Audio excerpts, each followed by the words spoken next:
पहाड़ियों के बीच बसा शांत गांव परेशान था।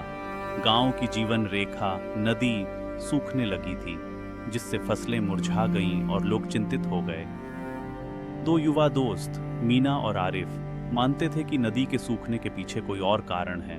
समस्या को सुलझाने के लिए उन्होंने नदी के किनारे चलने का निर्णय लिया। सुबह होते ही वे अपनी यात्रा पर निकल पड़े।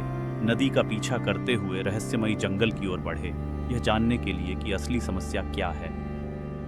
कई घंटों तक चलने के बाद मीना और आरिफ ने समस्या की खोज की। गिरे हुए पेड़ों और पत्थरों की एक विशाल ढेर ने नदी के प्रवाह को रोक दिया था। मीना और आरिफ गांव वापस आए और उन्होंने अपनी खोज के बारे में बताया। पहले तो गांव के लोग संकोच कर रहे थे, लेकिन बाद में उन्हें समझ आया कि बच्चे सही थे। उन्होंने मिलकर रास्ता साफ करने की तैयारी की। सबने मिलकर मीना और आरिफ के नेतृत्व में अवरोध को साफ किया।